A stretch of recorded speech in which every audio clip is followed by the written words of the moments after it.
பெற்றெடுத்த தாய்க்கும் என்னை தத்தெடுத்த தமிழுக்கும் முதல் வணக்கம்.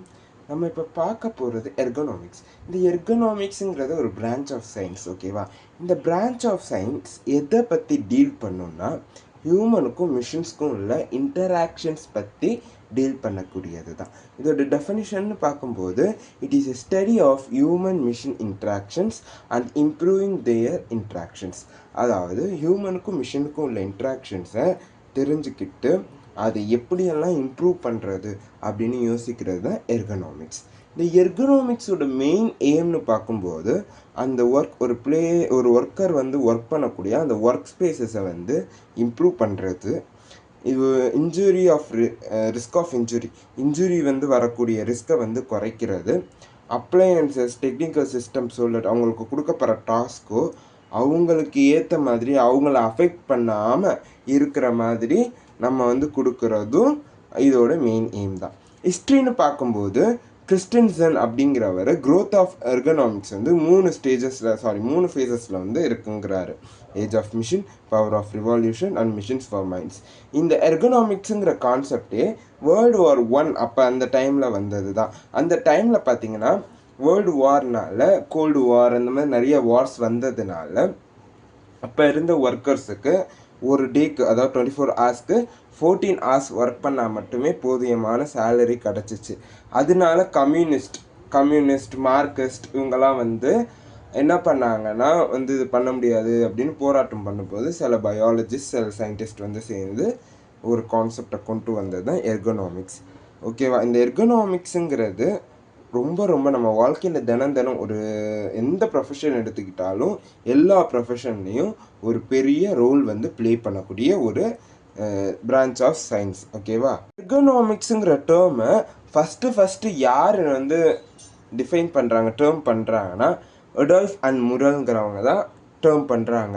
அதை ஃபஸ்ட்டு யூஸ் பண்ணக்கூடியவர் ஜாஸ்ட்ரிசிவ் பவுசி, இவர் தான் வந்து யூஸ் பண்ணுறாரு, பவுஸ்கி. ஓகே, பிரான்ச்சஸ் ஆஃப் எர்கனாமிக்ஸ்ன்னு பார்க்கும்போது 2 major branches: industrial ergonomics, human forces. Industrial ergonomics அப்படின்னு கேட்கும்போது நமக்கு புரியுது இண்டஸ்ட்ரீஸில் இருக்கக்கூடியது. இண்டஸ்ட்ரீஸில் என்னென்ன பார்ப்பாங்க? Physical aspects of work. இந்த ஒர்க்கை வந்து இவரால் செய்ய முடியுமா, இந்த மாதிரி. அவங்க இப்போ வந்து ஃபிசிக்கலி ஏபிள்டு அப்படின்னா, ஃபிசிக்கல் டிசேபிள்டு அப்படின்னா, இல்லை டிஃப்ரெண்ட்லி ஏபிள்டு பர்சன்ஸ்க்காக அந்த செக்டாரில் அவங்க வந்து அவங்களுக்கு ஏற்ற மாதிரி ஜாப்ஸ் கொடுக்கறது, இதெல்லாம் வந்து இண்டஸ்ட்ரியல் எர்கனாமிக்ஸில் வரும். அவங்களோட ஹியூமன் கெப்பாபிலிட்டிஸை வச்சு ஜாப் தர்றது இண்டஸ்ட்ரியல் எர்கனாமிக்ஸ். ஹியூமன் ஃபோர்ஸஸ்ங்கிறது அவங்களோட டெசிஷன் மேக்கிங், மென்டல் லோடிங், இந்த மாதிரி ப்ராசஸஸ்லாம் வச்சு ஃபோக்கஸ் பண்ணுறது ஹியூமன் ஃபோர்ஸஸ். இந்த எர்கனாமிக்ஸ் வந்து நம்ம ஃபாலோ பண்ண ஆரம்பித்தோம்னா கம்ஃபர்ட் அதிகமாகும், ஹியூமனோட ஹெல்த் அண்ட் சேஃப்டி இன்க்ரீஸ் ஆகும், எஃபெக்டிவிட்டி அண்ட் எஃபிஷியன்சி வந்து இன்க்ரீஸ் ஆகும். அவங்களுக்கு இந்த எர்கனாமிக்ஸுங்கிறது ஒர்க்கர்ஸ்க்கு வந்து ஏற்ற மாதிரி என்விரான்மெண்ட்டை மாற்றுறது. அப்படி மாற்றும்போது அந்த ஒர்க்கர்ஸ்க்கு வந்து அது வந்து கொஞ்சம் ஹெல்ப்ஃபுல்லாக இருக்கும். அவங்களுக்கு வந்து அங்கே கம்ஃபர்ட்டாக இருப்பாங்க. அவங்க கம்ஃபர்ட்டாக இருக்கிறதுனால அவங்களுக்கு ஹெல்த் அண்ட் சேஃபாகவும் இருக்கும்.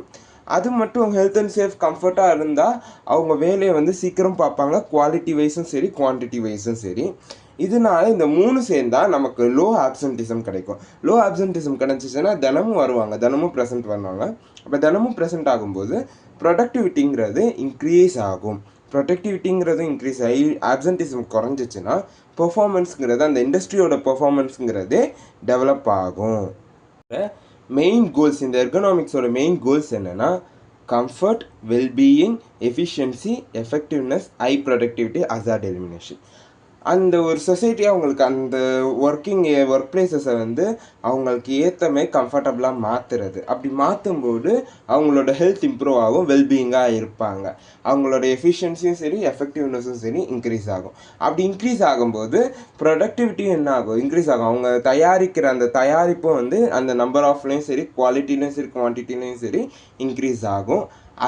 அதில் அங்கே நடக்கக்கூடிய பெரிய அசார்ட்ஸ் வந்து எலிமினேட் பண்ணலாம். இப்போ எக்ஸாம்பிளுக்கு பார்த்தீங்கன்னா ஒருத்தவர்கிட்ட நான் வந்து ஒரு கேஸ் சிலிண்டர் வந்து 3 மாடி ஏறி, அந்த கேஸ் சிலிண்டரோட வெயிட் 30 கிலோ, 3 மாடி ஸ்டெப்ஸ் ஏறி போய் போடணும் அப்படின்னு சொல்கிறேன். அப்போ வந்து அவர் ஏறி போகும்போது தவறுதலாக ஒரு ஸ்டெப்பில் வந்து அவர் கால் வந்து இடறி விட்டு அவருக்கு வந்து போன் ஃப்ராக்சரோ, மசில் டியரோ, டெண்டான் டியரோ, இல்லை வந்து நீ டிஸ்லொகேஷன், இந்த மாதிரிலாம் வந்து ஜாயிண்ட் டிஸ்லொகேஷன், இந்த மாதிரி ஹசார்ட்ஸ்லாம் நடக்கலாம். அதை தவிர்க்கிறதுக்கு நான் என்னென்ன பண்ணலாம்? லிஃப்ட்டை யூஸ் பண்ண சொல்லலாம். இல்லை வந்து ஒரு பர்சனுக்கு பதிலாக 2 பர்சன் போகலாம், 3 பர்சன் போகலாம், நம்பர் ஆஃப் பர்சன்ஸை இன்க்ரீஸ் பண்ணலாம். இப்படியெல்லாம் பண்ணுறதுனால நடக்கக்கூடிய ஹசார்டை நம்ம எலிமினேட் பண்ண முடியும். இப்படியெல்லாம் பண்ணுறது என்ன? எர்கோனாமிக்ஸ் தான்.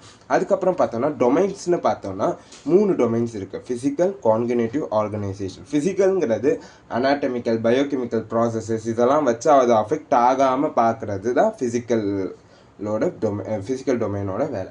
கான்கினேட்டிவ்ங்கிறது அவங்களோட சைக்காலஜிக்கல் ப்ராசஸஸ், திங்கிங் கெப்பாசிபிலிட்டி, அவங்க வந்து டிப்ரெஷனில் போகாமல், ஆன்சைட்டியில் போகாமல் அப்படியெல்லாம் பார்த்துக்கிறது கான்கினேட்டிவ். ஆர்கனைசேஷனுங்கிறது சோஷியாலஜிக்கலாக அவங்களோட சோஷியாலஜிக்கல் வெல்பீயிங், அவங்களோட ஒர்க்கர் ஃப்ரெண்ட்லி எக்கோசிஸ்டம், இதெல்லாம் கொண்டு வர்றது ஆர்கனைசேஷனல் டொமைன். பெனிஃபிட்ஸ்னு இதனால என்னென்ன பெனிஃபிட் வரும்னா, ஒர்க் பிளேசஸில் இருக்க ரிஸ்க்குங்கிறது குறையும், ப்ரொடக்டிவிட்டி இன்க்ரீஸ் ஆகும், எஃபிஷியன்சி இன்க்ரீஸ் ஆகும், குவாலிட்டி இன்க்ரீஸ் ஆகும், ஹெல்த்துங்கிறது அவங்களோட ஹெல்த்துங்கிறதும் இன்க்ரீஸ் ஆகும், அவங்களோட திங்கிங் மென்டல் இன்சைட்டும் வந்து இன்க்ரீஸ் ஆகும், அவங்களுக்கு ஏற்படக்கூடிய பெயினுங்கிறது கம்ப்ளீட்டாக குறைஞ்சிரும். அவங்க வந்து அப்போ இதெல்லாம் இல்லைன்னா அந்த அவங்களோட ஒர்க் பிளேஸே வந்து நல்ல ஒரு ஹாப்பி என்விரான்மெண்ட்டாக மாறிடும். அப்போ அவங்க ஹாப்பி என்விரான்மெண்ட்டாக இருக்கும்போது அந்த ப்ராடக்ட் வந்து நல்லாயிருக்கும், அவங்களோட ப்ராடக்ட் குவாலிட்டி வைஸும் நல்லாயிருக்கும். எம்ப்ளாயீஸ் வந்து அந்த ஒர்க்கில் வந்து ரொம்ப என்கேஜ்மெண்ட் காட்டுவாங்க, அதனால் என்கேஜ்மெண்ட்டும் இன்க்ரீஸ் ஆகும், காஸ்ட் சேவிங்ஸும் நடக்கும். எப்படி நமக்கு காஸ்ட் சேவிங்ஸ் நடக்கும்னா, இப்போ ஹசார்ட்ஸ் நடக்கக்கூடியதுனால அவங்க ஃபேமிலிக்கு வந்து நம்ம ஒரு அமௌண்ட் வந்து அவங்க ஒர்க் பண்ணாமல் இருக்கிறதுக்கு கொடுக்க வேண்டியதாக இருக்கும். அவங்களோட மெடிக்கல் எக்ஸ்பென்சஸ் வந்து நம்ம பார்க்குற மாதிரி இருக்கும். அவங்களுக்கு அவங்க வந்து இப்போ கொஞ்ச நாளைக்கு வந்து அவங்களால இந்த ஒர்க்கெல்லாம் பண்ண முடியாது, அதுக்கேற்ற மாதிரி நம்ம வந்து ஒர்க் அசைன் பண்ணி அவங்களுக்கு அந்த ஒர்க்குக்கு மேலே சம்பளம் கொடுக்குற மாதிரி இருக்கும். இதெல்லாம் தவிர்க்கிறதுக்கு அந்த ஹசார்ட்ஸை எலிமினேட் பண்ணிட்டா இது எதுவுமே நடக்காது. அதனால் காஸ்ட்டும் வந்து இண்டஸ்ட்ரியல் வைஸ் சேவ் ஆகும்.